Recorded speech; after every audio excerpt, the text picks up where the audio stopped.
Hello learners, অনুপ্রাণ learning এর ইংরেজি grammar সিরিজের আরেকটি ধামাকা ক্লাসে আপনাদের সবাইকে স্বাগত জানাচ্ছি।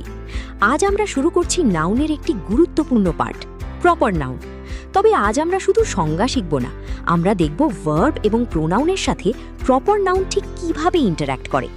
যারা এখনও আমাদের অনুপ্রাণ লার্নিং ইউটিউব চ্যানেলটি সাবস্ক্রাইব করেননি, জলদি সাবস্ক্রাইব বাটনে ক্লিক করে দিন। চলুন শুরুতেই জেনে নেওয়া যাক what is a proper noun.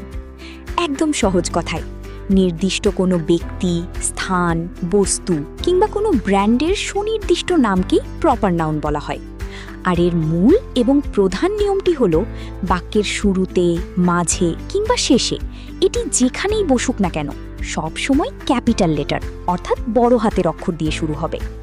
যেমন স্ক্রিনের উদাহরণগুলো দেখুন, আমাদের চেনা শহর ঢাকা কিংবা নামকরা ব্র্যান্ড স্যামসাং, এই নির্দিষ্ট নামগুলোই হলো প্রপার নাউন। নতুন কিছু শিখতে পারলে ক্লাসটিতে এখনই একটি লাইক দিয়ে দিন। এবার আমরা দেখব ভার্বের সাথে এর প্রথম জাদুকরী নিয়মটি।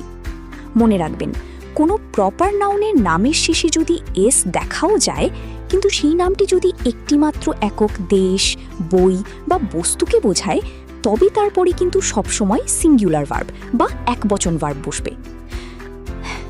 চলুন স্ক্রিনের চমৎকার ম্যাপ আর উদাহরণের সাথে লজিকটা ক্লিয়ার করি। প্রথম বাক্যটি দেখুন, the United states is powerful. এখানে স্টেটসের শেষে এস থাকলেও এটি একটি একক দেশকে বোঝাচ্ছে, তাই এখানে ইজ বসেছে।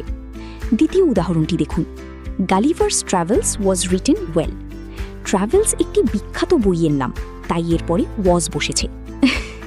এস দেখে বিভ্রান্ত হওয়ার দিন শেষ। আমাদের 4 নম্বর স্লাইডে দুটো দারুণ নিয়ম আছে। প্রথমটি হলো, দুটি প্রপার নাউন যদি অ্যান্ড দিয়ে যুক্ত হয়ে কম্পাউন্ড সাবজেক্ট তৈরি করে, তবে কিন্তু স্বাভাবিকভাবেই প্লুরাল ভার্ব বসবে। যেমন রহিম অ্যান্ড করিম আর ফ্রেন্ডস। এবার ডান পাশের স্পেশাল নিয়মটি দেখুন, খেলার দল বা স্পোর্টস টিমের ক্ষেত্রে সিঙ্গুলার ভার্ব ব্যবহৃত হয়। স্ক্রিনের বিজয়ী ট্রফির দিকে তাকিয়ে উদাহরণটি লক্ষ্য করুন, বাংলাদেশ হ্যাজ ওয়ান। খেয়াল করুন, বাংলাদেশ একটি একক দেশ হলেও দলের কথা বলায় এখানে হ্যাজ বসেছে। এই ট্রিক্সগুলো কিন্তু আপনারা নিয়মিত পাবেন আমাদের অনুপ্রাণ লার্নিং ইউটিউব চ্যানেলে। চলুন এবার আমরা প্রোনাউনের ব্যবহারে চলে যাই। Pronoun for companies. ছাত্রছাত্রীরা রাইটিং সেকশনে এই ভুলটা সবচেয়ে বেশি করে। মনে রাখবেন, কোনো বাণিজ্যিক কোম্পানি বা কর্পোরেট প্রতিষ্ঠানের ক্ষেত্রে প্রোনাউন হিসেবে দেয়ার ব্যবহার না করে সবসময় ইট বা ইটস বসাতে হবে। স্ক্রিনের মডার্ন বিল্ডিংগুলোর দিকে তাকিয়ে উদাহরণ দুটি তুলনা করি। প্রথমটি হলো সঠিক নিয়ম, গ্রামীণফোন লঞ্চড ইটস অফার। আর নিচের বাক্যটি দেখুন, গ্রামীণফোন লঞ্চড দেয়ার অফার। এটি কিন্তু একদম ভুল বা ক্রস। কোম্পানিকে সবসময় জড়বাচক বা একক সত্তা হিসেবে ধরে ইটস ব্যবহার করবেন। রুল নাম্বার 6, মানুষের ক্ষেত্রে প্রোনাউনের ব্যবহার বা প্রোনাউন্স ফর পিপল। মানুষের নামের ক্ষেত্রে প্রোনাউন বসানো তো অনেক সহজ। চলুন স্ক্রিনের আইকনগুলোর সাথে মিলিয়ে একবার রিভিশন দিয়ে নিই। প্রথমত, কোনো পুরুষ বা মেলের ক্ষেত্রে আমরা বসাবো হি বা হিম, যেমন Arafat said he would come. দ্বিতীয়ত, কোনো নারী বা ফিমেলের ক্ষেত্রে বসবে শি বা হার, যেমন নুসরাত লেফট হার ব্যাগ। আর তৃতীয়ত, যখন কোনো পরিবার বা প্লুরাল গোষ্ঠী বোঝাবে তখন বসবে দেয়ার, যেমন the Rehmans invited us to their party. অর্থাৎ রেহমান পরিবার আমাদের তাদের পার্টিতে দাওয়াত করেছে। কত সহজ এবং ক্রিস্টাল ক্লিয়ার, তাই না? চলুন এবার প্রপার নাউনের সাথে আর্টিকেলের সম্পর্কটা দেখে নেওয়া যাক। সাধারণ নিয়ম হলো, প্রপার নাউনের আগে সাধারণত কোনো আর্টিকেল বসে না, অর্থাৎ এটি ইউজুয়ালি নান বা জিরো আর্টিকেল। বিশেষ করে কোনো মানুষের নাম, দেশের নাম কিংবা শহরের নামের আগে সাধারণত দা বসানো যাবে না। যেমন উদাহরণটি লক্ষ্য করুন, আই লিভ ইন ঢাকা। আমরা কিন্তু কখনোই বলবো না I live in the Dhaka. তাই নির্দিষ্ট ব্যক্তি বা স্থানের সাধারণ নামের ক্ষেত্রে আর্টিকেলের চিন্তা মাথা থেকে একদম ঝেড়ে ফেলুন।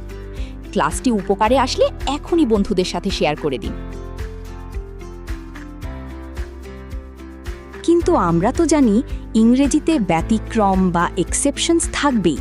তাহলে কখন প্রপার নাউনের আগে দ বসবে? মনে রাখবেন, পৃথিবীতে যে কোনো নদী, সাগর, মহাসাগর, পর্বতমালা কিংবা বহুবচন বা সংক্ষেপিত দেশের নামের আগে অবধারিতভাবে দা বসবেই। স্ক্রিনের পাহাড় থেকে বয়ে চলা এই সুন্দর নদীর ছবির দিকে তাকিয়ে উদাহরণগুলো লক্ষ্য করুন। আমাদের প্রমত্তা পদ্মা নদী, দ্য পদ্মা, বিখ্যাত হিমালয় পর্বতমালা, দ্য হিমালয়াস, কিংবা যুক্তরাষ্ট্র, দ্য ইউএসএ। এই বিশেষ প্রপার নাউনগুলোর আগে দা বসানো কিন্তু একদম বাধ্যতামূলক। Wow, great job everyone! আপনারা অত্যন্ত সফলভাবে প্রপার নাউনের সবকটি গুরুত্বপূর্ণ ইন্টারাকশন শিখে ফেলেছেন। চলুন স্ক্রিনের স্টারগুলোর সাথে মিলিয়ে এক নজরে একটি কুইক সামারি দেখে নেওয়া যাক। 1. ক্যাপিটালাইজেশন। নাম যেখানেই থাকুক সব সময় ক্যাপিটাল লেটার দিয়ে শুরু হবে। 2. Singular verb. নামের শেষে এস থাকলেও একক বোঝালে সিঙ্গুলার ভার্ব হয়। 3. Company pronoun. কোম্পানির ক্ষেত্রে দেয়ার না লিখে সবসময় ইটস ব্যবহার করবেন। 4. No article. শহর বা মানুষের নামের আগে সাধারণত দা বসে না। এতক্ষণ মনোযোগ দিয়ে ক্লাসটি করার জন্য আপনাদের সবাইকে অনুপ্রাণ লার্নিং প্রোগ্রামের পক্ষ থেকে অসংখ্য ধন্যবাদ। এখন আমরা শিখব কমন নাউন বা জাতিবাচক বিশেষ্য এবং এর সঠিক ব্যবহার। প্রথমেই জানা যাক কমন নাউন আসলে কি। সহজ কথায় এটা একটা জেনারেল বা সাধারণ নাম। যখন কোনো শব্দ দিয়ে নির্দিষ্ট কোনো ব্যক্তি, বস্তু বা জায়গাকে না বুঝিয়ে ওই শ্রেণীর সবাইকে সাধারণভাবে বা কমনভাবে বোঝায়, তাকেই আমরা বলি কমন নাউন। চলুন কিছু দারুণ উদাহরণ দেখে বিষয়টি ক্লিয়ার হওয়া যাক। যেমন ধরুন মানুষ বা ম্যান, এটি দিয়ে নির্দিষ্ট কাউকে না বুঝিয়ে পৃথিবীর সব মানুষকে বোঝায়। একইভাবে দেশ বা কান্ট্রি যে কোনো দেশকে জেনারেলি নির্দেশ করে। আর গাছ বা ট্রি বলতে নির্দিষ্ট আম বা জাম গাছ নয়, বরং পুরো গাছ প্রজাতিকে এক নামে ডাকা বোঝায়। তাহলে সেন্টেন্সে আমরা এটি কিভাবে চিনব? খুব সহজ। বাক্যে যখনই দেখবেন কোনো একটি ওয়ার্ড বা শব্দ দিয়ে আলাদা কোনো নাম প্রকাশ না করে একটা সাধারণ জাত, ক্যাটেগরি বা ক্লাসকে রিপ্রেজেন্ট করছে, যেমন ট্রি, হাউস, ডগ বা বুক, তখনই নিশ্চিত বুঝে নেবেন সেটাই আমাদের কাঙ্ক্ষিত কমন নাউন। অনেকেই প্রপার নাউন আর কমন নাউন গুলিয়ে ফেলেন। চলুন পার্থক্যটা দেখে নিই। রবীন্দ্রনাথ ঠাকুর একটি নির্দিষ্ট নাম, তাই এটি প্রপার নাউন। কিন্তু তিনি একজন কবি বা পোয়েট, যা একটি কমন নাউন। ঢাকা নির্দিষ্ট শহর হওয়ায় প্রপার নাউন, কিন্তু শহর বা সিটি হলো কমন নাউন। ঠিক একইভাবে পদ্মা হলো প্রপার নাউন আর নদী বা রিভার হলো কমন নাউন। এই মূল পার্থক্যটা সব সময় মাথায় পরিষ্কার রাখবেন। মেঘনা হলো একটি নির্দিষ্ট নদীর নাম, তাই এটি প্রপার নাউন। কিন্তু নদী বলতে যে কোনো নদী হতে পারে, তাই নদী বা রিভার শব্দটি একটি খাঁটি কমন নাউন। আপনি স্কুল বা কলেজের শিক্ষার্থী হন, বিশ্ববিদ্যালয়ে ভর্তিচ্ছু হন কিংবা কোনো চাকরি প্রার্থী, ইংরেজি গ্রামারে ফুল মার্কস নিশ্চিত করতে আমাদের এই প্রিমিয়াম কোর্সটি ঠিক আপনার জন্যই। এখানে আপনি পাবেন অসংখ্য প্র্যাকটিস সেশন, যা আপনার বেসিককে করবে একদম স্ট্রং। সেই সাথে থাকছে 1-to-1 পার্সোনাল মেন্টরশিপ ও কোচিং, এবং যে কোনো কনফিউশন দূর করতে তাৎক্ষণিক বা ইনস্ট্যান্ট সলিউশনের দারুণ সুবিধা। তাহলে আর দেরি কেন? আজই জয়েন করুন আমাদের প্রিমিয়াম গ্রামার ক্লাসে। সরাসরি এই হোয়াটসঅ্যাপ নাম্বারে মেসেজ দিয়ে এখনই আপনার সিট কনফার্ম করুন। দেখা হচ্ছে ক্লাসে।